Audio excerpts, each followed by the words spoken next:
مع الحج، وتكلمنا عن أقسام الناس بالنسبة للمواقيت. يعني تكلمنا عن الحديث الأول عن ابن عباس رضي الله تبارك وتعالى عنه، حتى تكلمنا عنه.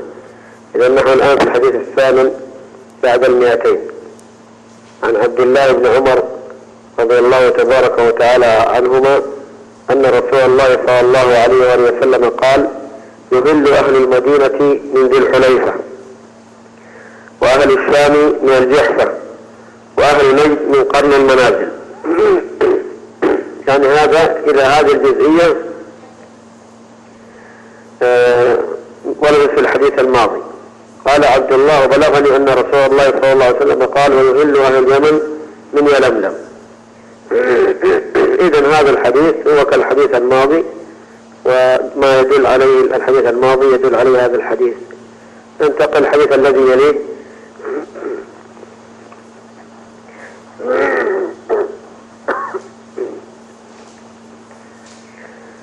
وهو عن عبد الله بن عمر رضي الله تبارك وتعالى عنهما أن رجلا قال: يا رسول الله، ما يلبس المحرم من الثياب؟ قال صلى الله عليه وسلم: لا يلبس القميص إلى آخره. طيب، هنا قوله لا يلبس، ما يلبس المحرم. الرجل يسأل النبي عليه الصلاة والسلام عن الشيء الذي يلبسه المحرم، يسأله عن الشيء الذي يلبسه المحرم. فلما كان ما يلبسه المحرم أكثر، لذلك النبي عليه الصلاة والسلام لم يذكر له المباح، لأن المباح أكثر، إنما ذكر له الممنوع. فقال: لا يلبس المحرم القميص. إذا المحرم لا يلبس الشيء الذي فصل على الجسم أو على بعض الجسم. يعني لا يلبس المحرم القميص الذي فصل على أعلى الجسم، أو قميص فصل على كل الجسم، أو ما فصل على هيئة اليد أو القدم مثل السراويل، فلا يلبسه. لا يلبس القميص. ولا العمائم، عمائم تلبس على الرأس وتحاط بها فلا تلبس. ومثل العمائم كذلك ما يسمى بالطاقية لا يلبسها المحرم. ولا السراويلات، يعني لا يلبس المحرم السراويل سواء كانت قصيرة الأرجل أو طويلة الأرجل. ولا البرانس هي عبارة عن ثياب يلتصق فيها ما يغطي به الرأس، يعني مثل لباس المغاربة يلبسون لباس يكون الطاقية ملتصقة به، هذه البرانس. ولا الخفاف، المحرم ممنوع أن يلبس الخفاف والجزم وهذه التي تحيط بالقدم. إلا أحد لا يجد نعلين فليلبس خفين. إن كان لا يجد نعل ينتعل به ويمشي به فهنا لا مانع أن يلبس الخف مكان الضرورة والحاجة. وليقطعهما أسفل من الكعبين، يعني إذا احتاج الإنسان أن يلبس الخف في هذه الحالة يقطعه من الخلف يكون شكله مثل النعل، فيقطعها أسفل من الكعبين. يعني معنى ذلك أنه يجعل الكعب يظهر. ولا يلبس من الثياب شيئا مسه زعفران أو ورد، وهذا نوع من أنواع الطيب. يعني إذا المحرم ممنوع من الطيب، ما كان عطور أو أطياب، سواء كانت دهن أو كان بخور أو كان رذاذ، فلا يجوز ذلك. والبخاري: ولا تنتقب المرأة ما تلبس النقاب، لا يجوز المرأة أن تلبس النقاب والبراقة. ولا تلبس القفازين، يعني لا تغطي كفها بالقفاز. معنى ذلك أن المرأة كانت تلبس القفاز في ذاك الزمن، لكنها في أثناء الحرام لا تلبس، تمنع من ذلك. وكانت تنتقب، ولكن في أثناء الإحرام تمنع من ذلك. طيب، السؤال على هذا الحديث: ما معنى البرانس والزعفران والورد؟ يقول: ما معنى الكلمات الآتية: البرانس، الزعفران، الورد؟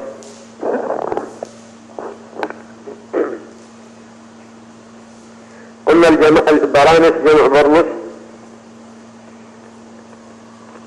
وهو ثوب رأسه ملتصق به مثل لباس المغاربة اليوم. والزعفران هو نوع من النبات يعتبر طيب، والورد كذلك نوع من أنواع النبات يعتبر طيب أيضا. طيب، في هذا الحديث السؤال الثاني: في هذا الحديث محظورات من محظورات الإحرام، اذكريها. في هذا الحديث محظورات من محظورات الإحرام، اذكريها.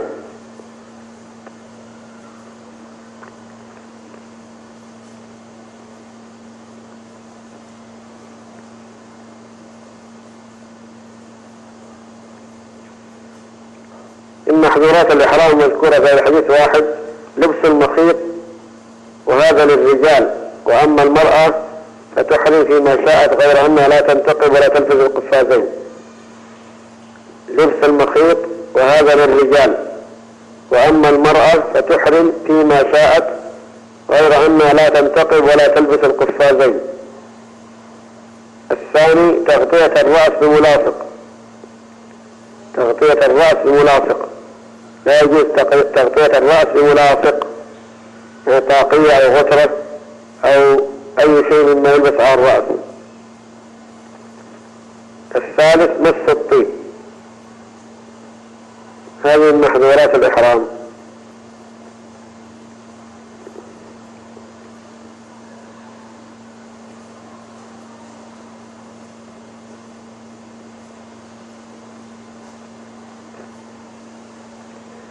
وعندما نقول يعني الآن انتهينا من الجواب، عندما نقول تغطية الرأس بملاصق، يعني لو أن الرجل حمل شنطته أو متاعه على رأسه بقصد الحمل لا بقصد التغطية فإنه يجوز، ما قصد بذلك التغطية. ويلحق بهذا كما ذكرنا سابقا تغطية الوجه، يعني لا يجوز له أن يغطي رأسه ولا وجهه كذلك على الصحيح.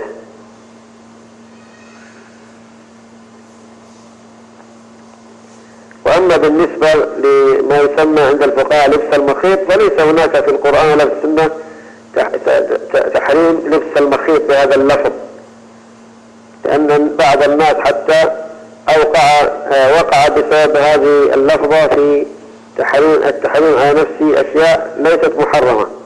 يظن بعض الناس أن كل شيء فيه خيط لا يجوز أن يلبس، وهذا غير صحيح. فيسأل عن النعل وهو مخيط، وعن الحزام، هذا ليس صحيح. هنا المراد بالمخيط يعني الشيء الذي يفصل على هيئة الجسم أو عضو منه.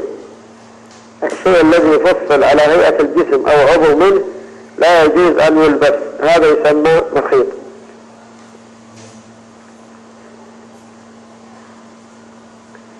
طيب، المرأة الآن كثير من النساء لا تلبس النقاب، لكنها ما تفعل، يعني هي لا تلبس برقع أو تلبس نقاب تنتقب تفتح عند عينيها، لكنها تلبس النقاب من أسفل ثم تضع عليه غطاء آخر.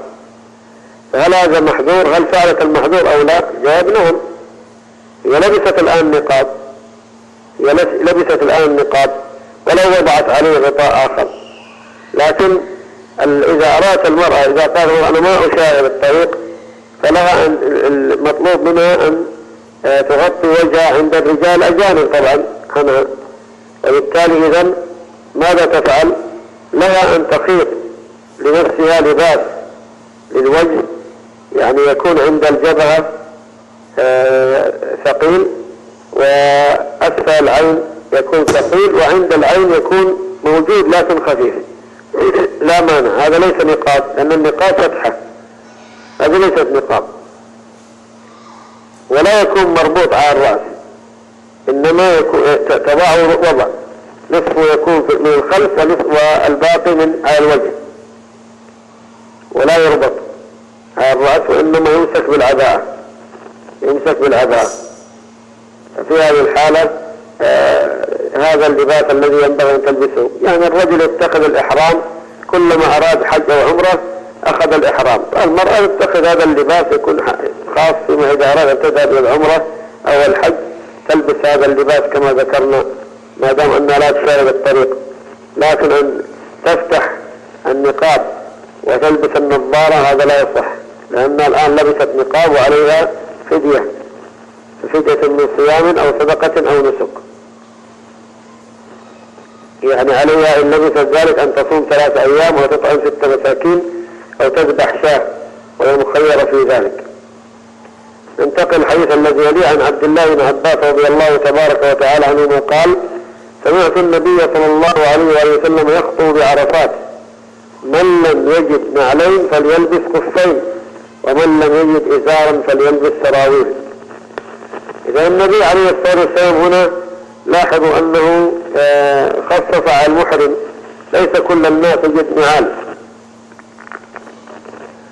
ليس كل الناس يجد النعال، ولذلك خصص النبي صلى الله عليه وسلم عليهم هذا، فأخبرهم أن من لم يجد النعلين يلبس خفين، من لم يجد النعلين فإنه يلبس الخفين، من لم يجد نعلين يلبس الخفين. وهذا من النبي صلى الله عليه وسلم، هذا رحمة من الله عز وجل بعباده وتخفيف. لكن لاحظوا هنا ابن عباس سمعه أي يقول يخطب بعرفات، وقال من لم يجد نعلين فليلبس الخفين.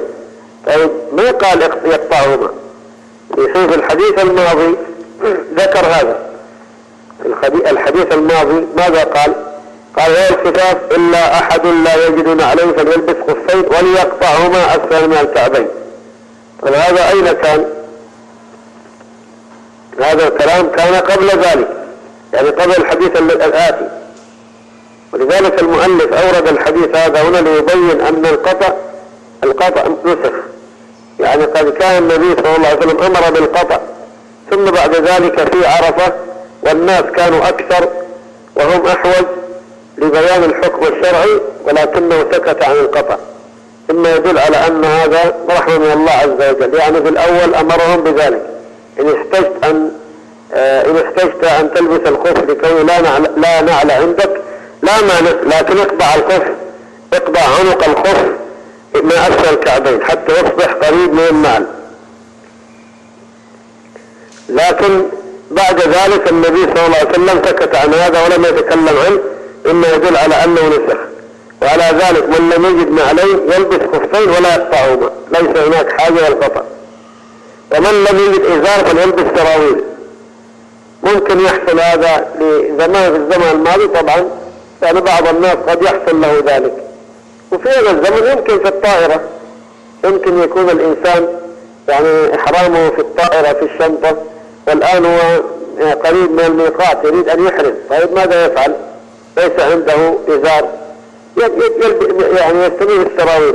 طبعا كثير من الناس مثلا في هذه البلاد يلبسون سروال قصير ثم سروال طويل، فبالتالي إذا ينزع هو الغترة والطاقية وينزع الثوب ويجلس بالسروال، يضع الغترة على كتفه يغطي جسمه الأعلى ويجلس بالسراويل، هذا هو إحرامه وليس عليه شيء. إذا نزل المطار يأخذ الإحرام ويلبسه، هذا إذا كان.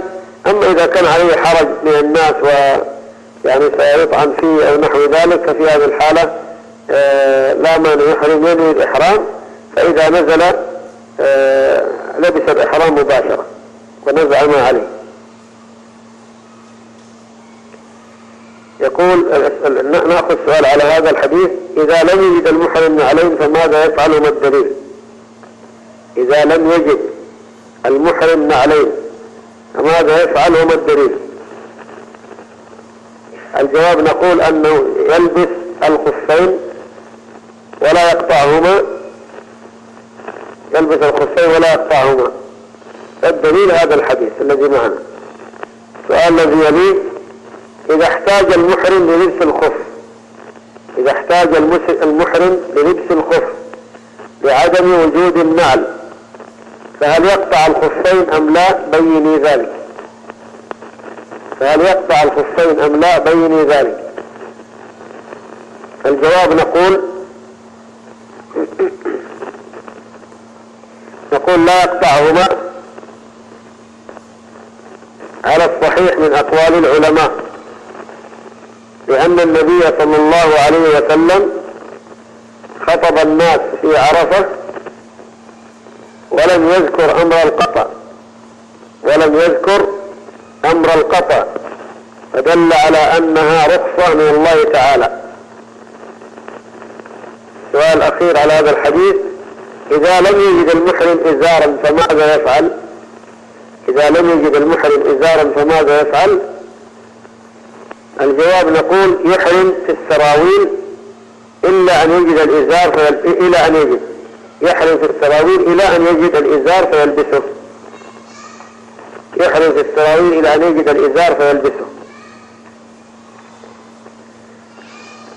طيب، انتهينا من هذا الحديث. قبل أن أنتقل للحديث الذي يليه، إذا كان عندكم سؤال تفضلوا. إذا عندكم سؤال، عندكم إشكال، تفضلوا قبل أن ننتقل للحديث الذي يليه.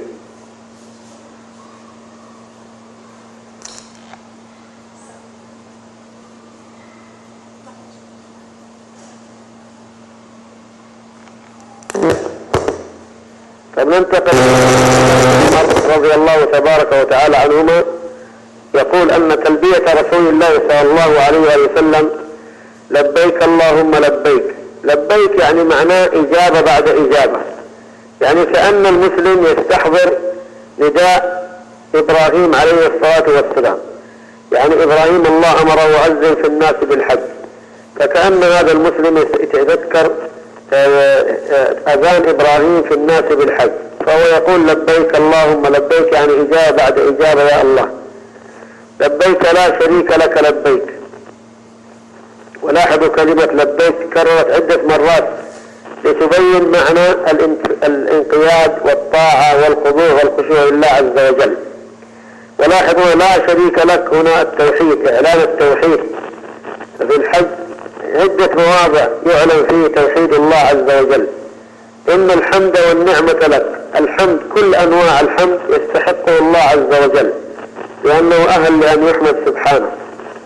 والنعمة لك كل أنواع النعم، وإن تعدوا نعمة الله لا تحصوها. الله عز وجل له نعم كثيرة على العباد، نحن ما نعرف، لن نستطيع أن نحصي نعم الله علينا. لو أردنا أن نجلس لنعد نعم الله على واحد منا ما نستطيع. هناك أمور كثيرة نحن نجهلها وهي من النعم، ولذلك على الإنسان يشكر الله جل وعلا ويعلم أن ما بنا من نعمة هي منه وحده لا شريك له.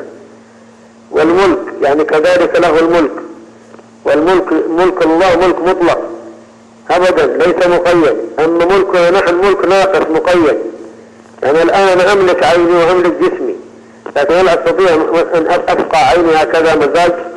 جواب لا، ما أستطيع أن أتصرف في نفسي كما أشاء. ولذلك من قتل نفسه بشيء عذب به يوم القيامة، حتى نعلم أنه لا يملك نفسه هو، هذه أمانة عنده. كذلك الأموال، هل يجوز لي أن أخذ الريالات وأحرقها مثلا وقطعها؟ ليس من حق ذلك، أوثم على هذا الأمر وأحاسب عليه. إذا نحن نملك لكن ملكنا ناقص، أما ملك الله جل وعلا فهو ملك كامل. قال وكان عبد الله بن عمر يزيد فيها لبيك لبيك وسعديك والخير في يديك والخير بيديك والرغباء إليك والعمل. إذا هذه الزيادة كان يزيدها ابن عمر رضي الله عنه، لبيك لبيك وسعديك. سعديك يعني مساعدة، مراد سعديك يعني مساعدة في الطاعة، يعني ساعدني يا ربي على طاعتك وأعني. ولا شك أن الإنسان بحاجة إلى عون الله له، إياك نعبد وإياك نستعين. فهنا كأنه يقول لبيك وسعديك يعني معناه ساعدني، يعني مساعدة في طاعتك بعد مساعدة. والخير بيديك والرغباء إليك، يعني معناه نحن نعبدك رغبة فيما عندك، رغبة فيما عندك. والرغباء إليك يعني الرغبة والتوجه والضراعة والمسألة إليك. والعمل يعني إذن هو سواء كان العمل قولي في الذكر بذكر الله أو فعلي من الصلاة وغيرها، فأنها كلها لله عز وجل. ولاحظوا أن هذا زاد في التلبية، لم ينكر على النبي صلى الله عليه وسلم، بل كان الصحابة حوله منهم المكبر ومنهم المهلل ومنهم الملبي، والنبي صلى الله عليه وسلم لا ينكر على أحد، ولكن كان يلزم هذه التلبية لبيك اللهم لبيك إلى آخره، فكان يلزم هذه التلبية. فالمسلم يعني يقتدي بالنبي صلى الله عليه وسلم، فعليه أن يلتزم ما التزمه النبي صلى الله عليه وسلم. فإذا قال كبر هلل قال ما قال ابن عمر فلا مانع من ذلك. ويشرع الإنسان أن يلبي ويكثر من ذلك بما فيه من الأجر والثواب، في أجر وثواب، يعني ما يسمعك شيء من حجر أو شجر إلا يشهد لك يوم القيامة. ولذلك جبريل يقول للنبي صلى الله عليه وسلم يا محمد مر أصحابك فليرفعوا أصواتهم بالتلبية، فينبغي للرجال أن يرفعوا أصواتهم، وبالنسبة للنساء يعني تسمع نفسها فترفع صوتها قليلا لا تسمع الرجال، فإن كانت بعيدة عن الرجال ما في مانع أن ترفع صوتها، فنبي الله عز وجل. المهم أن المسلم يستحضر معاني هذه التلبية، لا يكون اللسان هو الذي يتحرك ويتكلم والقلب مشغول، لأن الإنسان إذا لبى هذه التلبية وتدبر معانيها فإنها تتؤثر على قلبه، فيرجع الإنسان بعد الحج وإيمانه قد ازداد ورغبته في الخير ازدادت. وأما إذا كان قلبه مشغول ولسانه يتحرك بالذكر فقط دون استشعار فإنه يحرم نفسه خيرا كثيرا. نأخذ أسئلة على هذا الحديث. ما حكم التلبية للمحرم وما صفتها؟ ما حكم التلبية للمحرم وما صفتها؟ الجواب نقول يستحب الإكثار من التلبية للمحرم، يستحب الإكثار من التلبية للمحرم، وصفتها موجودة في الحديث لبيك اللهم لبيك لبيك لا شريك لك لبيك إن الحمد والنعمة لك والملك لا شريك لك.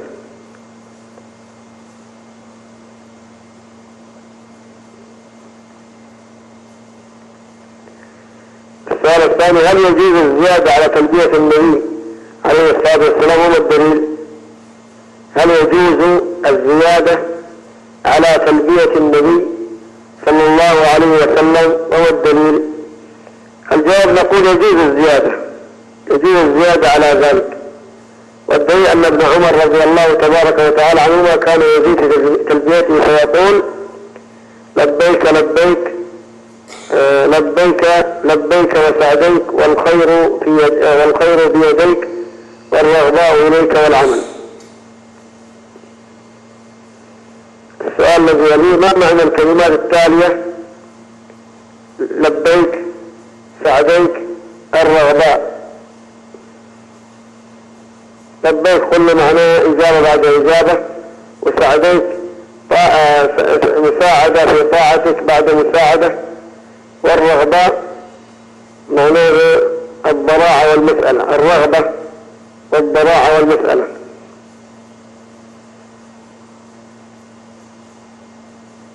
السؤال الأخير على هذا الحديث متى يبدأ المحرم بالتلبية ومتى تنقطع؟ متى يبدأ المحرم بالتلبية ومتى تنقطع؟ الجواب نقول يبدأ المحرم بالتلبية بعد إحرامه وعند استوائه على دابته، بعد إحرامه وعند استوائه على دابته تشرع التلبية، وتنقطع بالنسبة للمعتمر إذا رأى بيوت مكة، وتنقطع بالنسبة للمعتمر إذا رأى بيوت مكة على الصحيح. وأما بالنسبة للحاج فتنقطع التلبية عند الشروع في رمي جمرة العقبة في اليوم العاشر، وتنقطع عند الشروع في رمي جمرة العقبة في اليوم العاشر.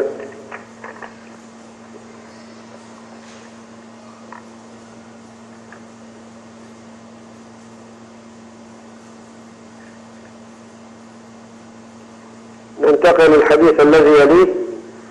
عن أبي هريرة رضي الله تبارك وتعالى عنه أنه قال قال رسول الله صلى الله عليه وآله وسلم لا يحل لامرأة تؤمن بالله واليوم الآخر أن تسافر مسيرة يوم وليلة إلا ومعها ذو محرم. وفي وفي لفظ للبخاري لا تسافر مسيرة يوم إلا مع ذي محرم.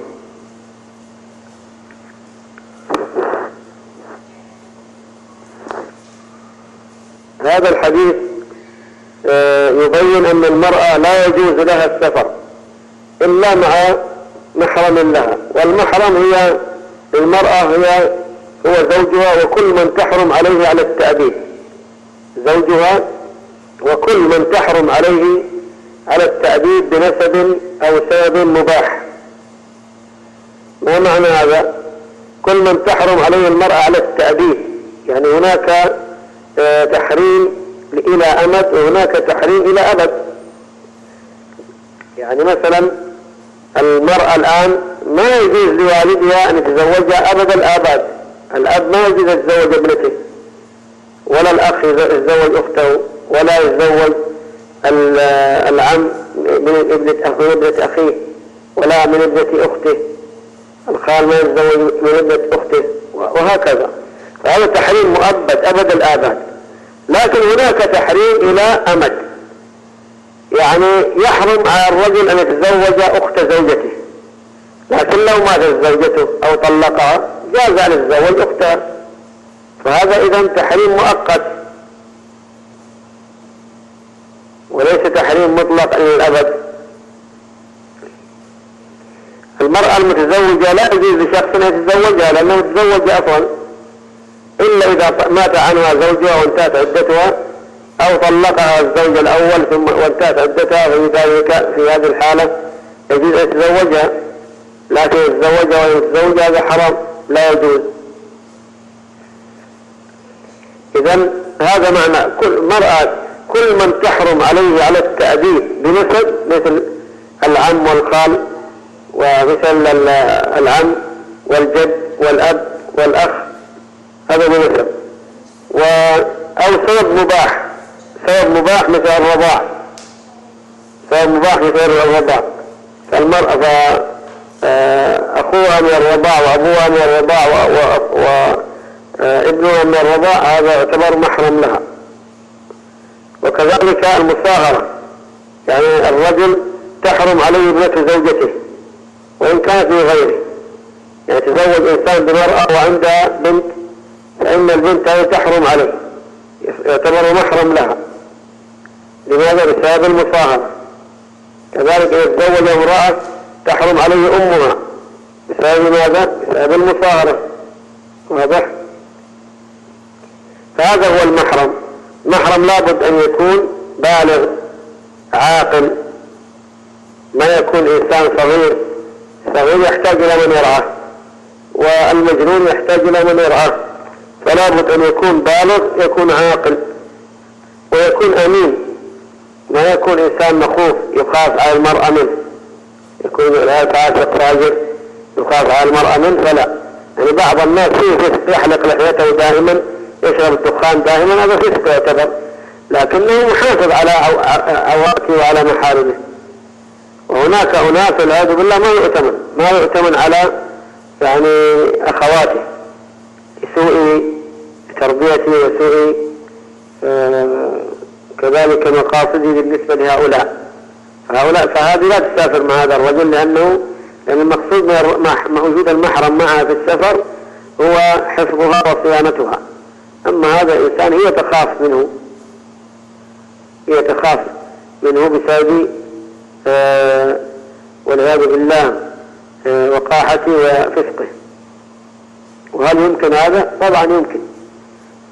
سمعنا في الواقع والعياذ بالله من تخاف من بعض أقاربها بسبب أنه يتحرش بها، فتصبح لا تستطيع أن تشتكي لأهلها لأنه لن يصدقوها، وتصبح تهرب منه وتجتهد أن لا يعني تقترب منه، كما تشكو امرأة من خالها، تقول خالها يؤذيها ويتحرش بها، اشتكت إلى أمها فأمها ثبتها وشتمتها لأن هذا أمر يعني أنت كذا. لماذا؟ ما صدقت المرأة أن أخاها ممكن يفعل هذا، والبنت تؤكد أنه يتحرش بها وأنه يتحين الفرص من أجل أن تكون في المنزل لوحدها. لهذا تقول أخرج مع أمي أوقات وأنا لا أريد الخروج من أجل فقط ألا يخلو المنزل أو كل موجود المنزل لوحدي. فانظر والعياذ بالله، يعني مثل هذا إنسان فاسق فاجر. إذا كانت تخاف على نفسها هل يجوز أن تسافر معه؟ جواب لا يجوز مثل هذا، وإن كان نعم هي تحرم عليها التأبيد لكنه فاسق. طيب إذا المرأة لا يحل لامرأة تؤمن بالله واليوم الآخر لأنها مسلمة، فما دامت مسلمة تؤمن بالله واليوم الآخر إذا هي تعلم أن الأمر بيد الله وبيد رسوله ليس بمزاجها، فما دام الأمر إلى الله ورسوله قد حرم الله ورسوله عليها أن تسافر إلا مع ذي محرم، إلا مع ذي محرم. طيب تسافر مسيرة يوم وليلة.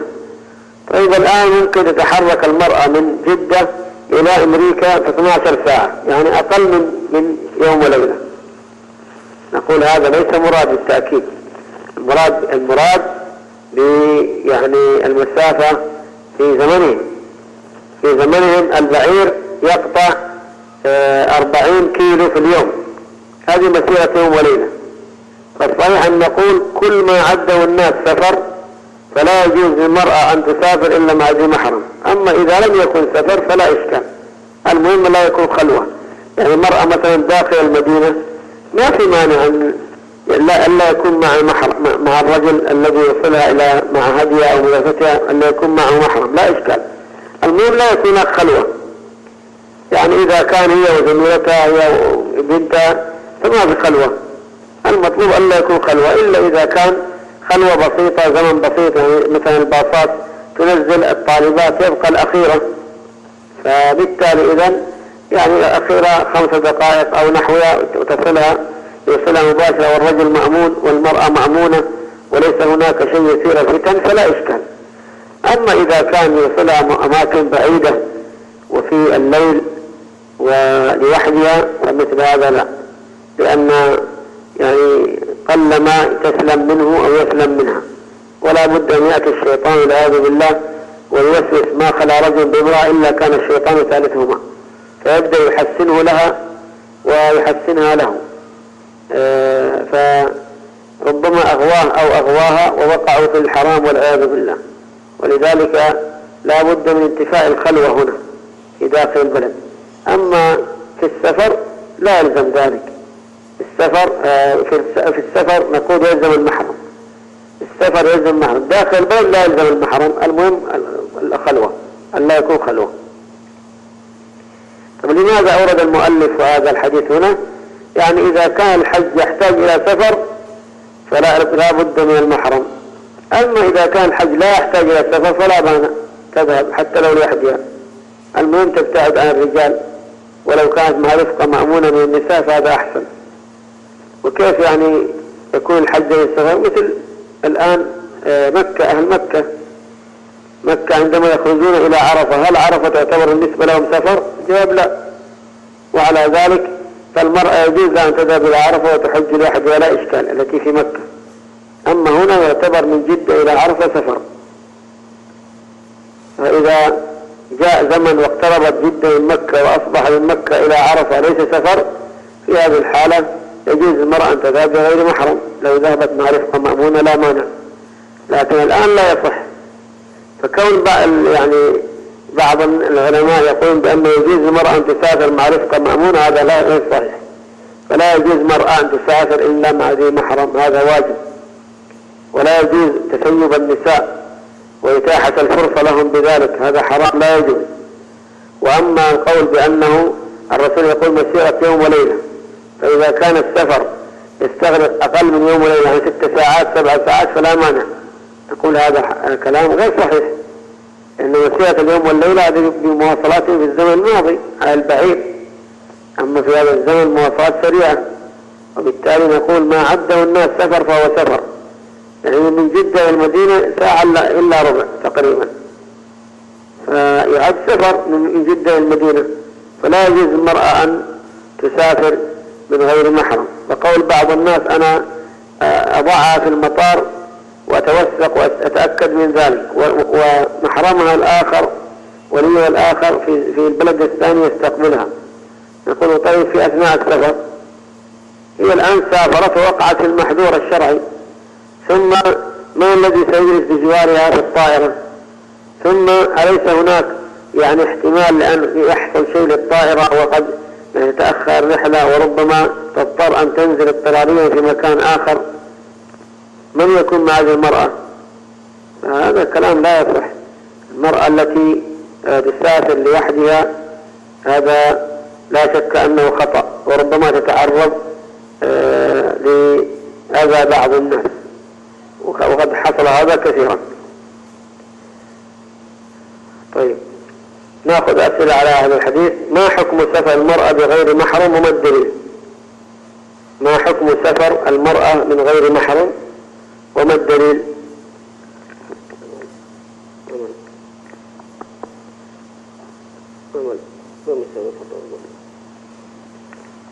نقول جواب لا يجوز لها ذلك، والدليل هذا الحديث. السؤال الثاني: من هو المحرم للمرأة؟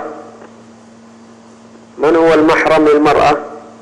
الجواب نقول كل من تحرم عليه على التأبيد، كل من تحرم عليه على التأبيد بنسب أو سبب مباح، والسبب المباح هو الرضاع والمصاهرة.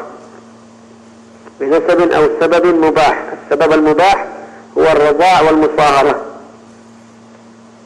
السؤال الذي يليه: هل يجوز للمرأة أن تسافر بغير محرم لكن مع رفقة مأمونة؟ هل يجوز للمرأة أن تسافر بغير محرم لكن مع رفقة مأمونة؟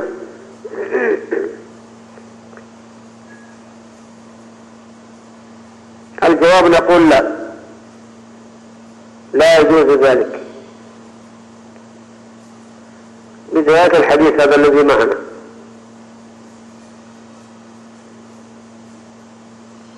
السؤال الأخير: إذا لم تجد المرأة محرما للسفر للحج فهل يجب عليها الحج أو لا؟ إذا لم تجد المرأة محرما للسفر إلى الحج فهل يجب عليها الحج أم لا؟ الجواب نقول لا يجب عليها لأنها غير مستطيعة،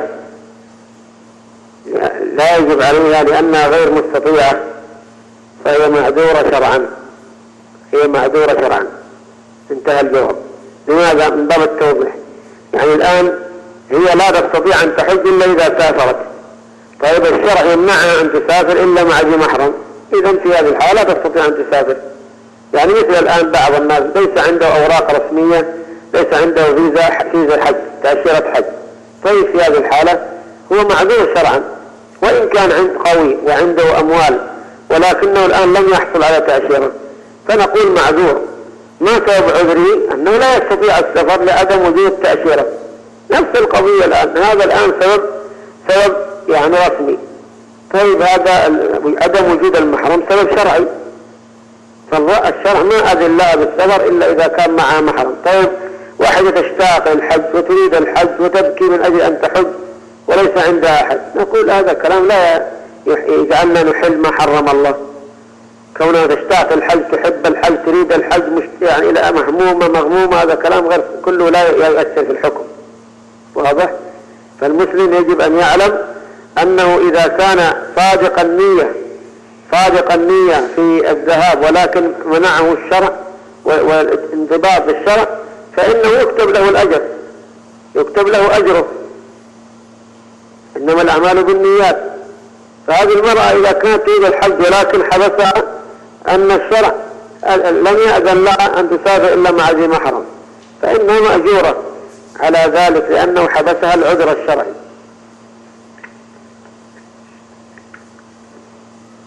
عندكم سؤال أو إشكال قبل أن ننتقل الحديث الذي يليه؟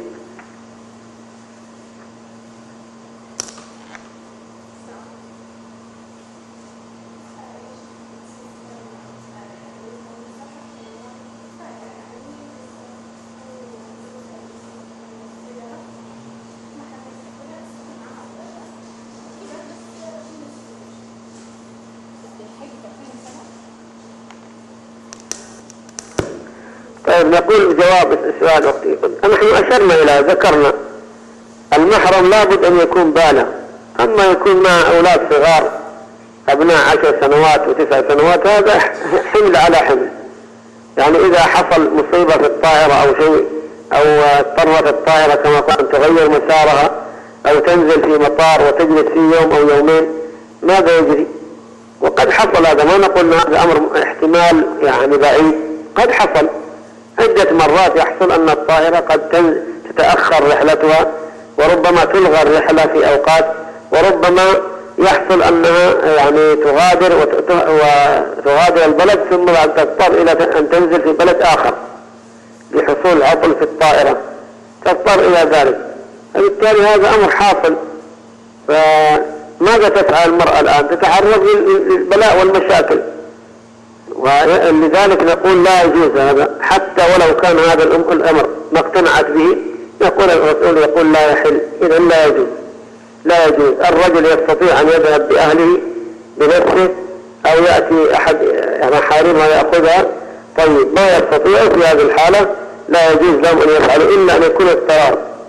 عند الاضطرار يعني مرأة الآن سافر بها زوجها إلى بلد، ثم هناك الزوج مرض ولا يستطيع أن يعيدها وهي لوحدها هناك، ومثلا يعني احتاج الرجل يجي زمن طويل واحتاجت أن ترجع، فلا مانع أن ترجع من الوحدة للضرورة، مثل من خرجت مع قافلة ومات زوجها فلا مانع أن تستمر حتى ترجع البلد. لكن أن نقول يسلمها في المطار ويستقبلها شخص آخر، هذا كما قلنا غير صحيح. يحصل أوقات أن يتأخر المحرم في المطار الثاني، يحصل له ظرف فيتأخر. المهم أن الاحتمالات كثيرة، نحن نذكر هذا من باب التبرير، وإلا نحن يجب علينا أن نقول سمعنا وأطعنا. تيسر لك المحرم سافري، ما تيسر اجلس لا تعصي الله عز وجل، لأن كما قلنا ربما تبتلى بسبب هذه المعصية، نسأل الله عليه والسلام. وعلى هذا ما يسمى الآن للأسف سيدات الأعمال، مرأة تعمل عملها كله سفر، يعني الرجل الآن يعمل في التجارة، يعني كثير ما يسافر الخارج من أجل أن يأتي ببضائع.